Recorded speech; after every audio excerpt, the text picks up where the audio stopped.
Welcome to Inside the Mavs, presented by Aura. My name is Kevin Gray, Mavericks pre- and post-game host on the Dallas Mavericks Radio Network. Appreciate you joining me here for the latest episode of Inside the Mavs. You can download and subscribe to the podcast wherever you get your podcast for free. Give it a 5-star rating and write a review for it while you're there. And if you're watching this on my YouTube channel, at Kevin Gray Sports, make sure you like and comment on the video and subscribe to the channel as well. And you can follow me on Twitter at Kevin Gray Sports. The Dallas Mavericks take a 2-1 series lead with an 11-point win in Game 3 at the American Airlines Center, 101-90. Kyrie Irving scoring 19 of his 21 points in the second half. Luka Dončić missing out on a triple-double by just 1 assist in the game, as he had 22 points, 10 rebounds, and 9 assists in the victory. PJ Washington, a really nice night and an ejection to boot, which we'll get to a little bit later on in the show. But the Mavericks defense was the story once again, as they forced 19 turnovers in this game against the Clippers, scoring 29 points off of those turnovers. The relentless defensive effort, the story once again for the Mavericks, as they hold the Clippers to under 100 points for the second consecutive game in this postseason, as the Mavericks were able to get really good games. We mentioned with Luka with the near triple-double, Kyrie Irving turning it up in the second half, again, additionally in the fourth quarter as well. The Mavericks were absolutely relentless on the defensive end all night long, pressuring the Los Angeles Clippers from a defensive standpoint, and they made things very difficult for the Clippers in game number 3. The Dallas Mavericks were able to have Daniel Gafford in the lineup in game 3. There was questions on whether or not he would play in the third game of the series, as he was dealing with back spasms going into game 3. Tim Hardaway Jr. was already ruled out with a right ankle sprain, but it was the Dallas Mavericks center combination of Dereck Lively II and Daniel Gafford that set the tone for the Mavericks throughout the course of this game, particularly in the first quarter, where, yes, the Mavericks were down by 5 at the end of 1, but you saw Daniel Gafford and Dereck Lively's activity, especially Daniel Gafford's activity on the offensive glass, where he had 4 points to 3 offensive rebounds within the first 3 minutes of the game. Him and Lively combined for 12 of the Mavericks' 18 points in that first quarter, and you saw both of them getting active on both ends of the floor. We'll talk about a little bit later on in the show the signature moment of this game of Daniel Gafford's block of Paul George at the Summit, denying him at the rim. Just another example of how well this defense was playing in the interior for the Mavericks, but they were able to have the centers set the tone in this game, and that's something that we have seen from the Mavericks throughout the course of the second half of the year with the acquisition of Daniel Gafford. Their ability to not only finish at the rim, where you saw the lob game get going for the Mavericks in this game. According to ESPN stats and info, the Mavericks had 10 dunks in the first half, the second most dunks a team has had in a playoff game in the last 25 years. And you saw that time and time again, whether it be in pick and roll situations where you saw Dereck Lively be able to finish an and one with a pick and roll dunk off of a lob pass from Luka Dončić, Daniel Gafford getting into the act as well.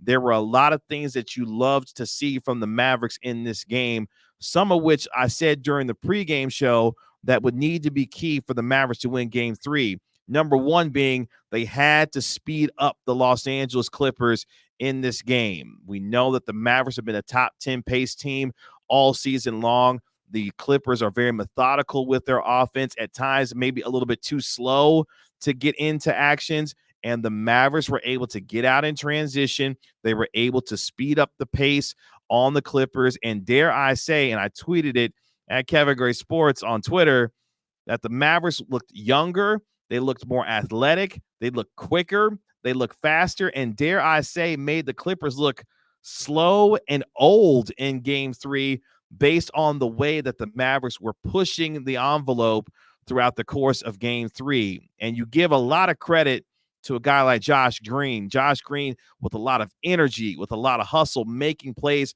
on both ends of the floor, has played really well throughout the course of this series so far, doing the little things and understanding the role he has to play with bringing the defensive energy and intensity, but also being able to get out and finish in transition and knocking down shots. He had a nice corner three that he hit in this game as well, where the Mavericks were struggling from three in the first portion of this game. Josh Green was able to knock down the first three-pointer of the game for the Mavericks as they started around 0 of 7, 0 of 8 from the three-point line. But Josh Green being able to knock down that three really steadied the Mavericks, at least in that case. The Mavericks didn't shoot the ball well from the three-point line in the game once again, where they went just 9 of 34 from downtown, shooting 26.5% from three. They did shoot, though, 30 of 52 in the two-point field goal area for nearly 58%. And a lot of that was due to easy buckets. The Mavericks had 52 points in the paint in this game, dominating that area. We mentioned the fast break points. They got out there and scored 22 fast break points. That is due to the fact that they were turning defense into offense and doing the things that you want a team as good as defensively as the Mavericks are to do, which is to pressure the passing lanes, being able to turn teams over like they did the Clippers in Game 3, and then finish in transition more often than not to be able to give them an opportunity to get some easy buckets when shots weren't falling necessarily from the three-point line.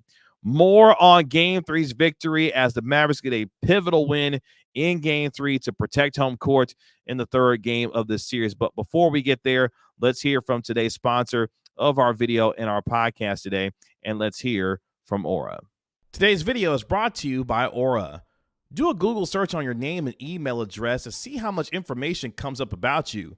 I was devastated by the amount of information that I could be seeing searching my name and profile, and I knew then I needed to be protected for not just myself, but also for my family. Data brokers sell your information to scammers, spammers, and anyone else who may want to target you. Your full name, email, home address, health records, your relatives, it's all out there. That's why I've been using Aura, the sponsor of today's video. Aura shows me which data brokers are selling my information and automatically submits opt-out requests for me. Cleaning up my information not only helps reduce the amount of spam I get, but it protects me from hackers who could use this information to help them access my social media accounts, bank accounts, and other sensitive information. Aura also does so much more to protect me and my family from online threats that I can't see. It's really easy to set up, so I don't have to download several different apps to get things like antivirus, VPN, password management, parental controls, identity theft insurance, and more. I get everything at one affordable price. You may already have one of these tools already, but not having Aura is like locking the front door and leaving the back door wide open. Aura is always on, doing the hard work to protect me and my family so I can focus on other tasks with peace of mind. I value my privacy and I value yours. You can go to aura.com/Kevin Gray to start your 2-week free trial. Please see the link in the description. Back here on Inside the Mavs. Thank you for hanging out with us through that break. And thank you to today's sponsor of our video and our podcast in Aura, as the Mavericks get the 11-point win, 101-90 over the Los Angeles Clippers in game number 3 of their first round matchup, as the Mavericks will look to take a commanding 3-1 lead on Sunday afternoon over Los Angeles. But we were talking before we went to break about the tone that Dereck Lively II and Daniel Gafford set in the middle for the Mavericks in that first quarter, combining for 12 of the 18 points that the Mavericks scored in that first period, even though they were down by 5 at the end of 1. But things turned around in that second quarter. I mentioned Josh Green hit the Mavericks' first three-pointer of the game to cut the lead of the Clippers to 26-23. The Mavericks would go on a 27-7 run after the Clippers had increased their lead to 7 at 32-25 after a James Harden three-pointer with 9 minutes left in the period. But the Mavericks were able to put together a spectacular effort that eventually got them up to a lead of 52-39. As we mentioned, Josh Green knocking down a three-pointer. Luka Dončić hitting a couple of three-pointers to be able to help the Mavericks continue that run. Derrick Jones Jr. hitting a three-pointer of his own. You look at the numbers in that second quarter where the Mavericks scored 36 points. In that second quarter alone, they went 4 of 7 from downtown, 57% from 3. They go 14 of 22 from the field, shooting 63%.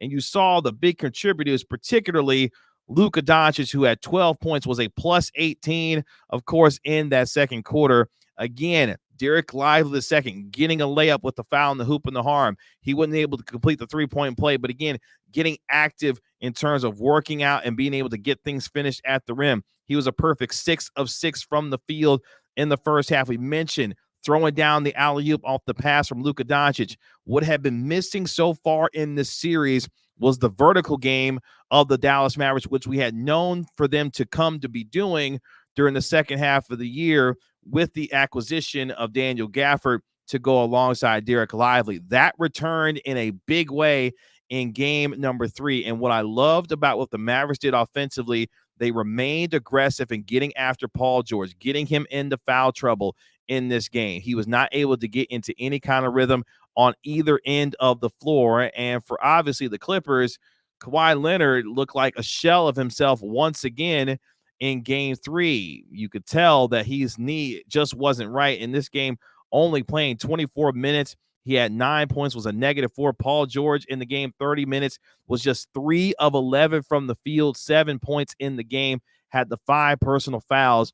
I thought the Mavericks did an excellent job of continuing to make things difficult for the Clippers shooters. We know that coming into this game, the Clippers were the 6th best team in the NBA in terms of field goal percentage, shooting the ball at over 48% from the field, 6th best in the NBA, shooting the ball from the three-point line this season, as well as shooting the ball at over 38% from 3. But they were able to contain the big 3 of the Clippers. As I mentioned, that was another key. There were 2 keys that I mentioned during the pregame show.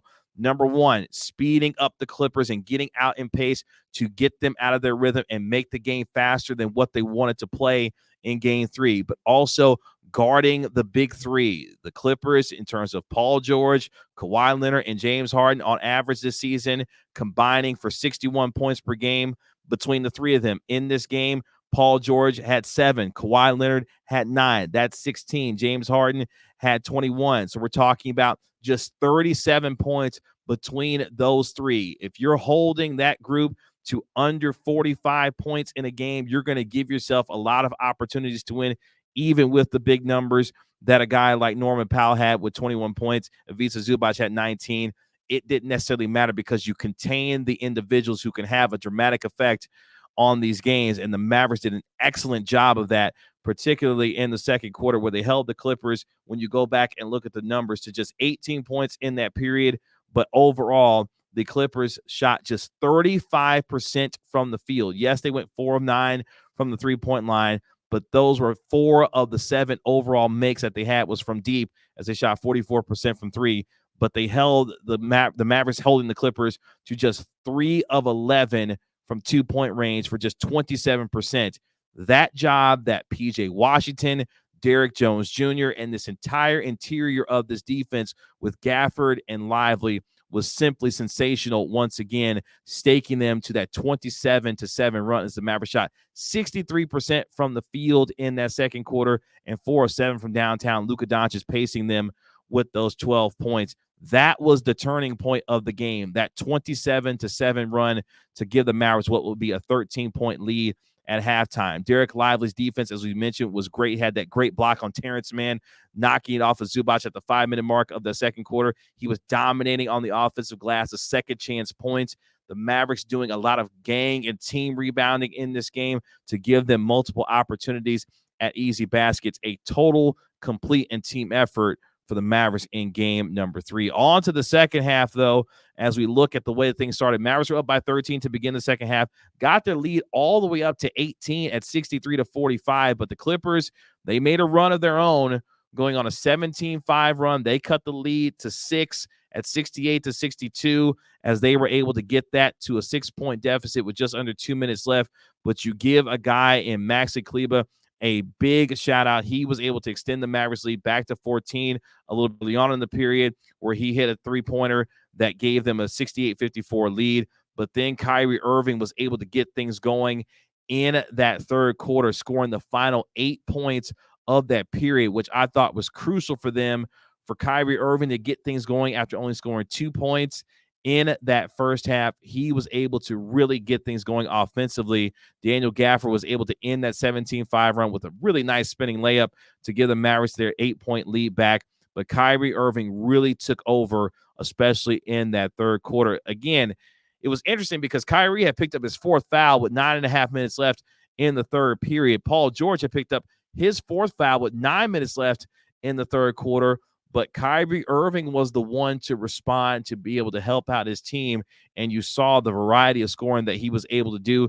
He would get the and one with the hoop and harm, drawing a foul on James Harden. He would knock down the free throw to increase the Mavericks lead back to 11 with 24 seconds left in that third quarter. But I thought Kyrie Irving got better as the game went on, and when the Clippers made their run, the Mavericks poise was able to withstand that Clippers run to continue to have a double-digit lead going into that fourth quarter, where, of course, it was chippy throughout the course of the game because we saw Russell Westbrook turning full wrestling heel in this game with the hard fouls on Luka Dončić, the hard fouls on Josh Green, which warranted him a flagrant. He wound up getting a double technical foul in that fourth quarter, of course, when he pulled and turned around Luka Dončić with the hard foul, picking up the technical. Then P.J. Washington pushes Russell Westbrook in the back. Russell Westbrook then retaliates with a left-hand punch to Washington's chest, and that was just a microcosm of the frustration that the Clippers had in this game. Not to mention, not just Russell Westbrook's frustration, but how well the Mavericks were able to defend the paint. The signature moment for me in this game, where, of course, Daniel Gafford meets Paul George at the summit, denying him at the rim with a spectacular block at the rim. And again, keeping this crowd in it, being able to allow this home crowd at the American Airlines Center to feel the energy and get behind this team and to be able to sustain that momentum throughout the course of the game. I thought the Mavericks did a great job of that. They were able to really push it in that fourth quarter. They were up 11 to begin that fourth quarter. They start out on an 8-0 run, capped off by a P.J. Washington dunk and an alley-oop transition dunk off an assist from Luka Dončić as the Mavericks were up by 19 to 86 to 67 with just under 10 minutes left in the fourth quarter, and they never really felt threatened from there. In fact, they were able to increase their lead to up to 21 points with just over 8 minutes left in the period. Both teams emptying their bench with about 3 minutes left in the game, as the game was pretty much decided from there. But when you start thinking about takeaways from game 3, it really goes back to the second half of game 1. The Mavericks turning up their defensive pressure on the Clippers that carried over into game number 2, where they held the Clippers to just 93 points, and then even better in game 3, holding them to 90 points. But again, this is about the collective defensive effort that you're getting from everyone involved. You saw the way that the Mavericks were able to utilize Luka Dončić and Kyrie Irving. You think about the numbers in game 2 when Luka was the primary defender. The Clippers went 2 of 17 when he was the primary defender to just 5 points. But this night belonged to the interior of the Mavericks with Dereck Lively II and Daniel Gafford. You look at what this team was able to do in terms of some of the specific numbers. We mentioned the ability to force the turnovers, the 19 turnovers that they forced. The Mavericks also in this game wound up having 12 steals and 7 blocks.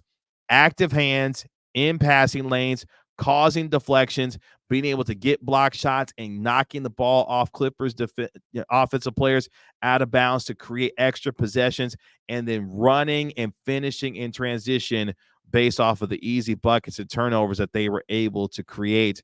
I thought the Mavericks were absolutely fabulous. And for me, when folks have been talking about, is this defense a mirage? Is this something that they were just able to turn around in the final 18 games, the meaningful ones where they went 16-2, or is this real for them? I tweeted it out, man.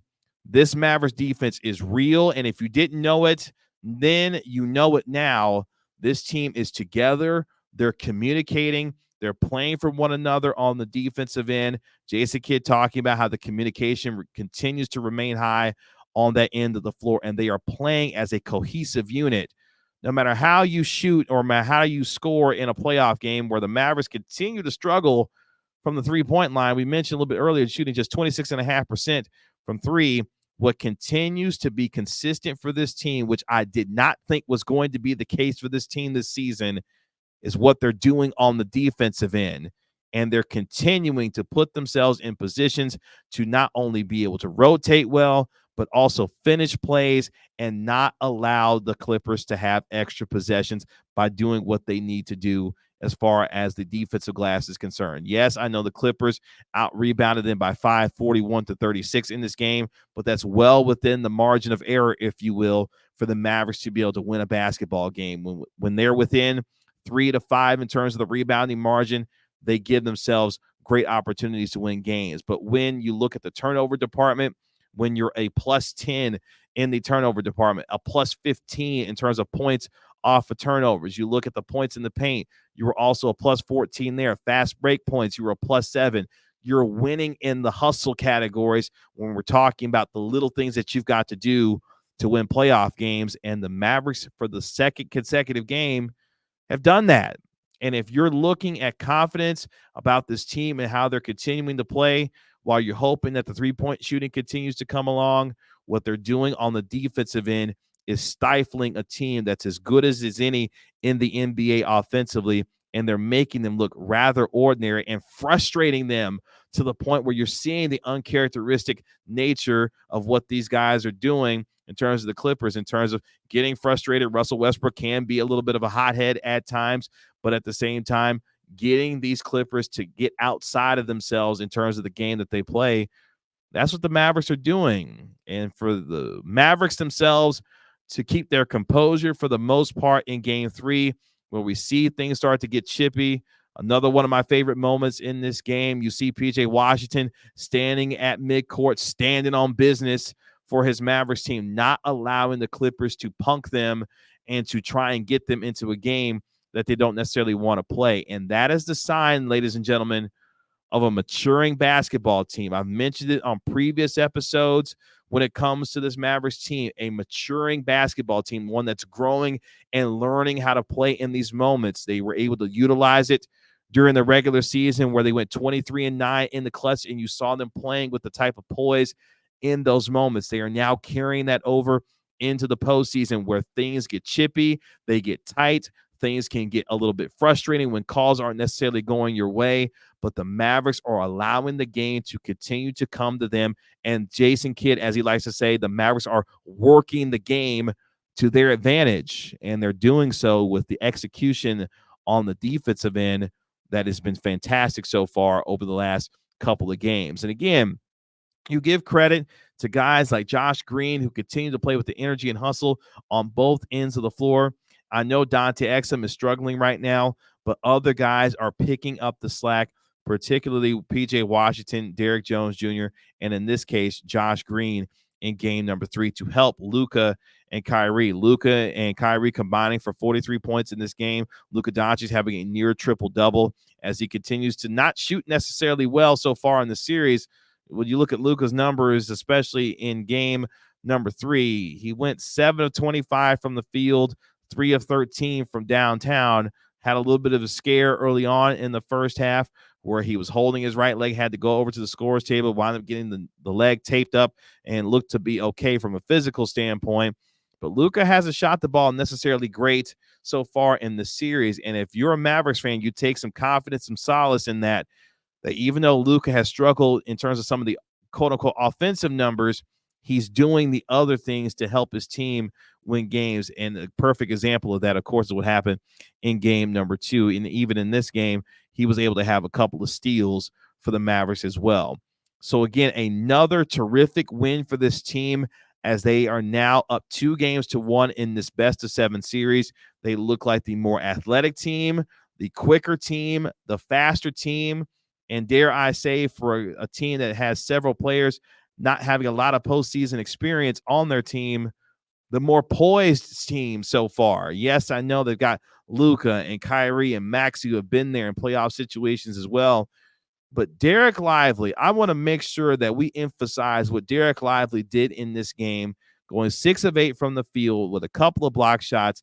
He was a +5 with the 13 points that he had, playing beyond his years, and you give him a lot of credit for dealing with what he is going through right now with the passing of his mother, but still focusing on the task in hand. And he has been great in this series so far for the Mavericks. And even with Daniel Gafford was struggling in the early portion of this series and then dealing with the back spasms coming into the game and whether or not he was going to play, Lively has been there and has continued to grow and play well and finding confidence in each and every game, each and every possession, and each and every time he's able to finish a play at the rim, block a shot, and be able to instill confidence in this defense as one of the anchors in the back end of this defense for the Mavericks, where their interior post defense has been absolutely sensational so far in these first 3 games of this series. So again, just another point of reference when it comes to the confidence in which the Mavericks are playing right now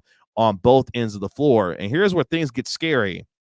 If the Mavericks are able to get a little bit better from the 3-point line as the rest of this postseason goes on and still play the kind of defense that we've seen so far from this team, it's going to be scary hours in the Western Conference and a team that could legitimately make a run here. But you can't get ahead of yourself in this game. Yes, PJ Washington got tossed, but at the same time, I love the fact that he was standing up for his teammates and not giving up any ground for his team. And those are the kinds of moments that you point to during a postseason run that continue to instill confidence in a team. But if the Mavericks can find a way to get a little bit better from the 3-point line and ensure that they are continuing to play the kind of defense that we've seen for the most part in these first 3 games of this series, they have a legitimate chance to not only take out the Clippers, but really make things difficult in the Western Conference for the rest of this postseason. But they are halfway there now,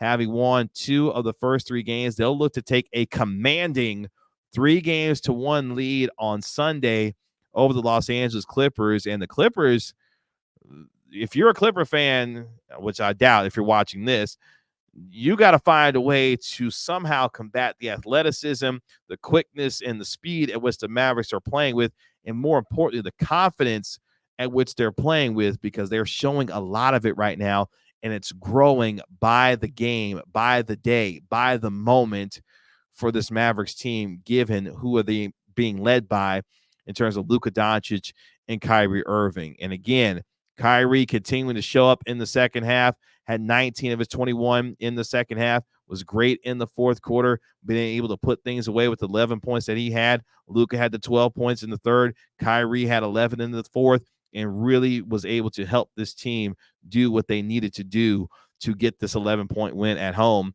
over the Los Angeles Clippers. So Mavericks feeling good right now. The MFFL is feeling good. I thought the crowd was great at the American Airlines Center on Friday night to really be able to help keep the energy for this team. But most importantly, this group gave them a reason to stay in it throughout the entirety of the game with the 27-7 run that really changed the course, tone, and tenor of this game for the Mavericks.